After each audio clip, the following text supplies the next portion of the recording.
Good to see you, boy. Come on, coach. What up? What up? How we doing? How we doing? How we doing? It's been a minute, man. Who else we got here? This is my cousin. How we doing, man? That's cousin? Yeah, he's a cousin. Okay. He's living with me now. Okay. Good.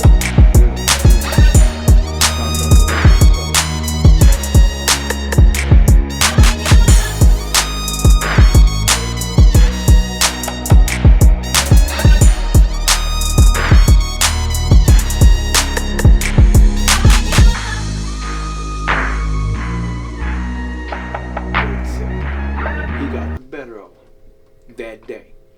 It might not never happen any other day. Right. But that day, he got the best of him. When Tank beat people, Tank put videos out, Tank knocked folks out. It's all over the news, it's everywhere. Yeah. Okay. In gyms, Now sparring sessions, all that. Now somebody got the best of you. Now you want them to, who is you? You want them to not show it to protect you. But you to expose everybody else. Right. Once again, it's no offense, but this is facts. This ain't facts. There ain't no stunt camera. Ain't no hidden. Ain't no hidden. He got the best of you that day. Because Bottom line. Because boxers, if you don't want anybody to come record your session, you'll tell folks to. You just say don't. Right. Don't record. No record, no phones, whatever. But he didn't think it was gonna go down. Right. So- I was unaware Yeah. of what was going on. Right. No and, doubt. and see, and so in retaliation of that, of the video, whatever, even though, like I said, even when I posted the video in my captions, I disclaimed in the captions, I said, this is my favorite sparring session. It helped me grow. Tank, he's by far the best person I've been in, ring with. I'm literally giving him all types of accreditations. Right. There is no type of negative nowhere. I'm even saying how he knocked out my sparring partner with all that, and then he tells everybody, he posts all over that he knocked me out, and then he posts the video of him knocking out my sparring partner, but he doesn't put any he doesn't put any like disclaims on there. He don't say anything. So obviously, obviously, who do they think it is? Right. So so then people, But you can look clearly and see that it's they not had me. different clothes on. Right. He was my son is a southpaw. He was a conventional fighter. Right. I mean, so if anybody would have paid any attention, they would have knew it wasn't him. Come on. Yeah. So really, all the people who did actually have sense and paid attention, they all was like, that's not him. But of course, all like I like to call them Tank Franks. All the Tank Franks. You know what I'm saying? They always. I was wondering. I saw that in the quote, and I was like, "What is that? What is that? Is that a tank? Oh, yeah. What is that? Is that a hot dog? Tank Franks, man. I call them Tank Franks because they love to eat them some Tank Franks. Right. I feel you. Hey, so when did I mean, listen, we talked about the sport of boxing is changing, the business of it is changing, popularity is much more important, and guys, it's not like calling out other fighters is new, right? Boxers been doing that, right. But you in particular, I feel like you've cropped up a little bit with you calling out cats. I know you came up in the same kind of ranks as Rolly Romero, Shakur. Damn it, I've seen you. Did you call out Teofimo? Did you call out Inouye? Oh yeah, I call you. The monster. Yeah. Come on now. I mean, is the difference, or maybe just the frustration of getting fights? Is that what's causing for me to go out and search guys to call out and get in the ring now? No, Since everybody dodging, I got to go out and find you guys. Well, you can answer first if you want to. What you think? No, I don't think that's what the deal is. Yeah. I think that, of course, he wants to solidify himself as, that he's a contender. It's boxing. That's what you got to do and so that's it. Yeah. He's not trying to step on toes. He's just trying to do like they doing. They're Yeah. trying to make a life for themselves. They're trying to grind it out, and they want to be the best. So in order to be the best, you got to beat the best. And you know what? So I'm not scared of none of y'all. I don't care what you done in the past, because when you fight me, you gonna fight me. I have trained him uniquely. Way I've trained him is he doesn't leave a print. He doesn't leave a footprint. Mm-hmm. If you look at him fight, you'll never see him fight the same way.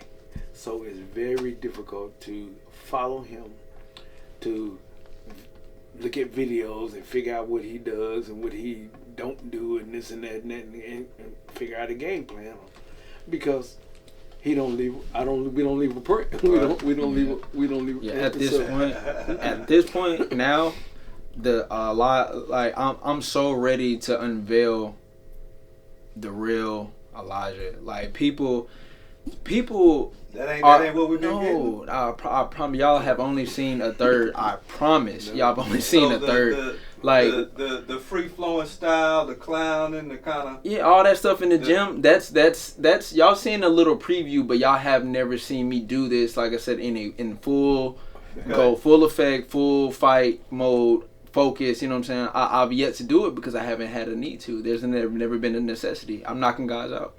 So why I need to go hot dogging and playing around and doing all that when I'm knocking guys out in the first, second, third round? Like, so, yeah. But it's there. Like, it's definitely there. And I feel like once that side is brought out of me, then people will really see the star potential. Then that's going to be what sells, and everybody's going to, it's going to be no different than Lomachenko. When Lomachenko first kind of started doing his little footwork stuff, which was stuff me and him been working on since I was about like 8 years old. Like, I didn't have to take dance classes to do this stuff. I've been doing this stuff Lomachenko done since I was a kid. But, all those things that were so mesmerizing to people, like, that's what really put him in that star, gave him that star power, really. Everybody, oh, wow, you seen that Lamchi? He moves, like, they were so infatuated with him moving like a black fighter. To me, that's how I kind of look at it. Yeah. And now he's good. I'm not taking nothing away from him. Like, Lomachenko is definitely a great fighter. But, but that's just what it is. Same thing I think when I see Teofimo, like some of that timing and some of that movement and footwork stuff that basically he beat Lomachenko with. It's kind of the same thing. Like you say, it's kind of a black fighter style. We've seen that before. It's not super new, to a certain culture of fighters. But we'll see what happens. And calling out those guys or just putting yourself on that level, on their same tier, has that gotten? I mean, have you been in contact with some of their managers, other fighters, to fight some of those guys with those names? And how's that coming along? I know you're in the transitional phase of management and the business side of things, but what's coming up for? Yeah, like I said, it's all I can pretty much really designate right now is that, like I said, 24. I'll be champ. I'll have my first world title in 2024.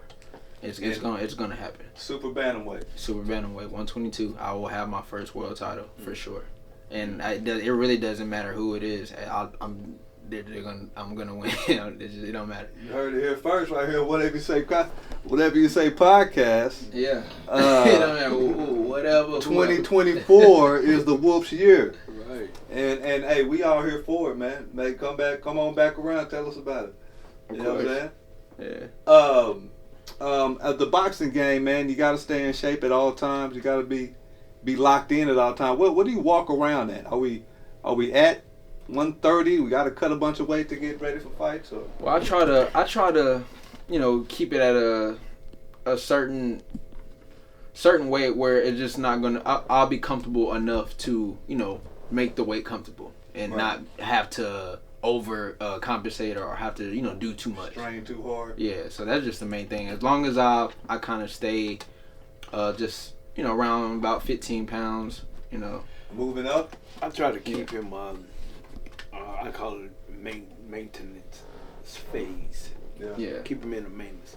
Changing You know, weight, just- moving up, down, is that ever? No, that's actually not conducive to our health Yeah. to move up and down like that. Yeah. So Yeah. that's why it's So better pick you a class and stay right there. Well, not near so much that. It's just that if you're going to, like when you drop weight and stuff, it's better to not do it in high volumes like that. Like and then have to go all the way back up and then go all the way back. Like no, that's not good at all. Should the hydration clause just be outlawed altogether? I didn't like when Tank and Garcia fought, right? I did, yeah. I mean, that wasn't like that's it kills you. It kills one side, right? Yeah. But if you want the fight, you'll take it, huh? I think that Yeah. they should have regulations on maybe how you get the weight off. Yeah. But if you get the weight off, if you weigh that, you weigh that.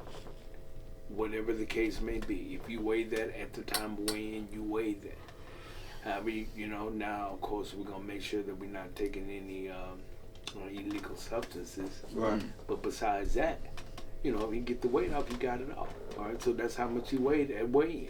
Yeah. Now, if he puts all the weight back on or whatever, hey, that's part of the game. Yeah. Some people can do it, some people can't.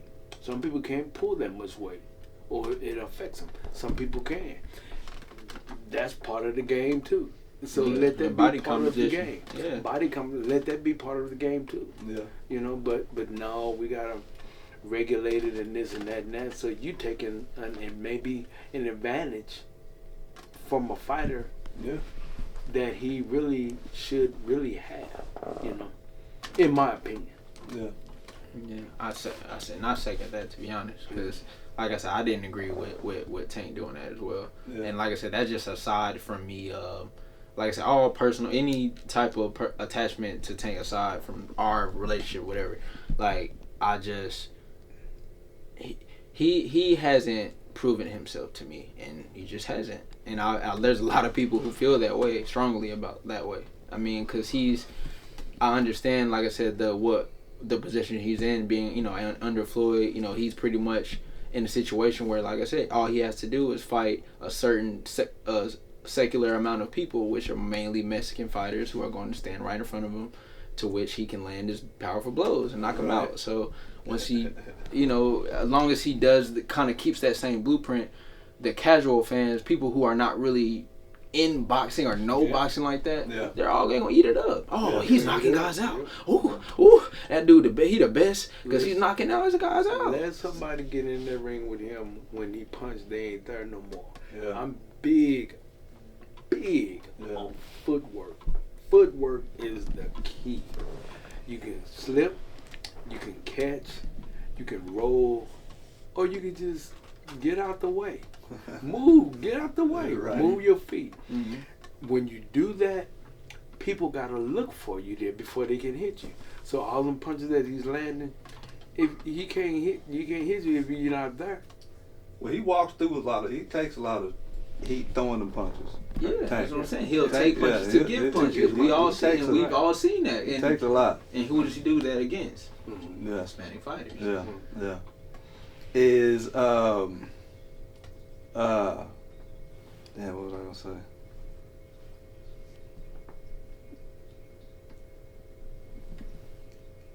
Going back to the game of boxing, is Showtime shutting down their whole boxing? Oh yeah, the whole boxing program. Program. It's They took away HBO from us 20 years ago. Now Showtime. I mean, it's perfect time for somebody like you to get that relationship with Overtime Elite, right? Because I mean, streaming and that's right. That's where we're going anyway. Yep. Now Amazon Prime, they just announced today. I believe it was today that PPC is gonna be. They're gonna team up. Yeah, they teaming up with Amazon Prime. Yeah. The Zone's still out there. Yeah. I know they're the top commodity right now. Right. The Zone. You see what they as did? far as the streaming. Yeah. See what they did for Canelo, broke him a big old fat check. I mean, is it? Do you guys see that? Do you notice that promoters and managers are seeing that the game is kind of changing. Maybe those big entities that were always there to do business with, they're kind of, you know, crumbling away or stepping away or whatever. It's, you know, a lot of promoting and managing are in the boxer's hands. You know what I mean? So See, that was something I didn't know about before. Right. I had to seek that. Bob Arum and Al Haney, they're good, but I mean, like that kind of next level down of promoters and managers. Like, can they kind of feel that pressure kind of being out there? And like you said, you didn't know that boxers are kind of doing it. They taking the business under their own. We have to at this point. Like that's kind of where I was becoming. Like the promotions and whatnot. Like they'll promote you and they'll get you the fights more so that they feel that you're worthy of. But that's really, when it comes to the PR perspective, like the social perspective, no, that's on us. We gotta control that, and I had to learn that, and that's why like I said, that once again that adds into the story of how all this, you know, how my popularity has grown. You know, like you said, the boxing world is kind of more. They're definitely on notice about me now, due to my, you know, my latest couple victories, and then also my little other escapades, you know, sparring videos and all that. Your weigh-ins are must-see TV, man. Where did that come in from? I see. What did you bring? What you bring? A box of chicken or something? No, the first one was a Happy Meal. Yeah. Yeah, I brought the first one a Happy Meal. I brought the second guy a Walker. Yeah. And then I bought the third guy some Christian Louis Vuitton high heels. And then the fourth guy, I brought him a little Magic Mike outfit. Pops, where you at with this? Is it your idea? Oh no, I'm down with it. You know, we kind of came up with it, together. You know, and I'm giving them some ideas and these kind of. Gotta get that spark somehow. Yeah. The origin. I'm gonna let you finish. Basically, the origin. Just real quick. The origin basically, it was me and my best friend. One of my best friends. We was basically talking about it one day. He brought a dude a step stool. So when he brought a step stool, then we just kind of start talking about it, and we were just like laughing about it and whatever. And then I was like, I'm gonna bring in a Happy Meal, and then I just actually did it. And then me and him, we got like our own little personal clique. Me and my dog, we call it the pack, the P2CK. And so it's like we kind of just, you know, cultivated that, and we was like, we're gonna just start doing that every weigh-in. So, you know, me and him, we do that kind of together. And then so I was talking to my dad about it, and he, you know, was giving me some, you know, some extra little, you know, sauce, little gems. Yeah. So you are to blame for some of that, huh, Pops? Okay. Yeah, a little bit. We appreciate it, man, because it's becoming a thing, you know, and it's becoming, you know, and then when you combine it with a second, third round knockout, you know, it makes you look damn good, you know, like shout out my bro, man, Bilal Quinton. There you go. And then talk to me about the music side of things, man. Oh yeah, well, that kind of, I ain't gonna lie, kind of come from him too. Pops used to sing back in the day, and he was nice. Yeah, he was nice. So my pops was a boxing fan that had a little band too back in the day. Oh, well. Right. Yeah, he did, and yeah, he kind of passed that boxing kind of love down to me also. Pops, I don't know if you remember this though. This was about, I want to say maybe about the time where you were kind of, I think that second L came about, and you was kind of going through that issue. I think your daughter was just born, or you know, still a little baby. She was. I know you're talking about. That was the time we interviewed, and I had her with me. Was you talking about like around that time? Nah, this was before then, because I was really talking to your pops about you, because I was like, yeah, okay, what's he up to?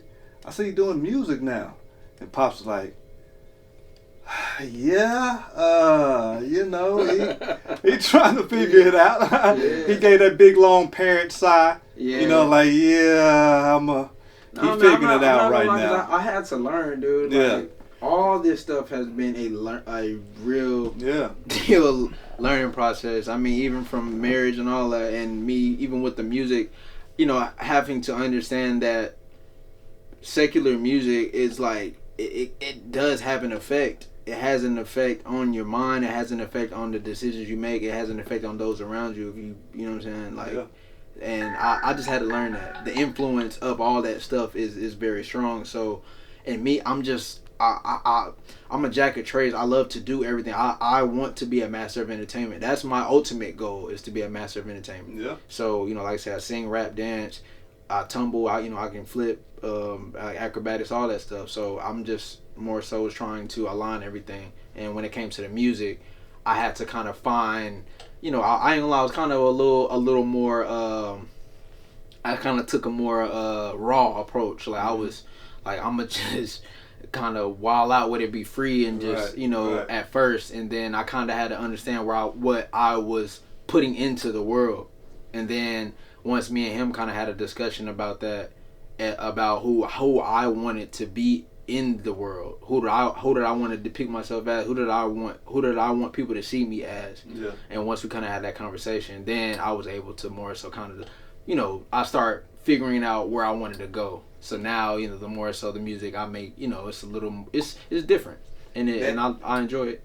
That form of expression, though, how'd that help you? Oh, it was boxing? Everything. That was really how I was able to deal with my losses. Like that was stuff that he was going through. Yeah, that was it. Music. If I didn't have music, I don't know what I would have been on. And that's why I was kind of really hard to comment on it, because I knew what he was kind of going through. So you've been there, huh? But not with so much that I had been there, but I could see the struggle that he was having, trying to find himself through it. And so it's kind of like I didn't want it to distract him from boxing. Yeah. Because I knew the boxing is the one that's going to take him there.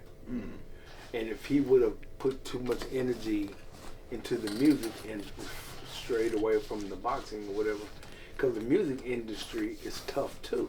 Yeah. So it's like I'm jumping out of the skillet to the fire. Yeah. I mean, like, come on. Right. I was like, dude, this, you know, but you're really good at this. So don't get too caught up in this, because sometimes I would feel like that he was getting too involved in it, and he started losing his emphasis on boxing. I'm turning to Adrian Broner now. Yeah. And No, I mean, and kind of that's kind of how it was. Like, at a certain point, like I was really. At one point, I was really committed to my music, and I was kind of thinking. I thought about hanging the gloves up. Really? It wasn't, you know, I was. That's why. Did you know that, Pops? Yeah, that's Yeah, why I talked to him. Yeah, I was like, I don't know that what you. I feel like I was like, I know we put a lot into this boxing, but at the same time, I'm looking at the reception I've been getting, and people actually like they're responding well, and I was like, I think at that time, they would. Yeah. But you know, was stuck in there, and now he's getting the fulfillment of it all. But at that time, and I was like, oh yeah, man, it was like the boxing wasn't it. So you gonna try to move into something else? Nah, just hang on. Don't, you know? So, and then the content was a little strong for me. It was strong for me. You know, I was like, hold on. Now. yeah. I said, so what are you saying? What are you trying to represent? And we don't want that to flaw you later on. And so I've always tried to be a good set of eyes for him to help guide him properly, where he's not put in a box over here, I want to keep him a wide range, you know, and the way I can do that is not let him get too involved in this, too involved in that, just kind of stay neutral. Sometimes they always say that a wise man don't say a lot. When you start talking too much and saying too much, it puts you in categories. But if you kind of keep quiet, nobody really knows where you at, you know, and what you're doing. So sometimes it's just best to I feel you. Play the back, man. Play the back. Sometimes you'll find out everything you need to know. And then let everybody else do the talking. And just listen. Elijah Pierce, Coach P, talking boxing. What about boxing in the Oklahoma area? Is it need to be better? Is it climbing a little bit? Well, I mean, it's never been strong here, but I mean, just me personally, from just my experience, I honestly feel when it comes to the training potential, like coaches, experienced coaches who actually know how to train fighters, right. and who are serious about it, and able to actually build these fighters into future professionals, and just better men in general. Like there's seldom people who I feel like who do that here. Yeah. A lot of people are more so, I don't know, to me it kind of seems like it's just, I don't know, money motivated, or just there's some good guys here though, like, and a lot of them they deal with my dad personally, so I mean he probably have a little bit more insight to that than I would. Coach, what's been the history of boxing here in OKC? This has always been like a college football state more than anything. Team sports. Team sports. And so when you bring it to them, there are a couple of guys that are trying to promote and get boxing out there a little bit more, which is Unveil Sims and Maurice Williams. Yeah. They're throwing a lot of fights. Most of the coaches here, they don't graduate to the pro level. From my understanding, I'm not going to, well, I will quote it. I think that I'm the only all pro coach in Oklahoma. Say that then, Coach. Yeah. Everybody else is all amateur. And so after they get finished with the amateur ranks, and I'll talk to some fighters about it. Some of them will go pro. Mm-hmm. But I see the training regimen the very same as when they were amateurs. Mm-hmm. And I'm like, where's the difference here? So how are you expecting to grow and get better if you're still he's still teaching you the same thing? I'm glad you brought that, because that takes me to this question of, when do you know it's that time to take your training or your management, promotion, whatever, your health? I mean, when do you know that you're ready to take that next step to actually go for the big time and get that big competition? Like it shows in the performance, and especially in the gym more than anything.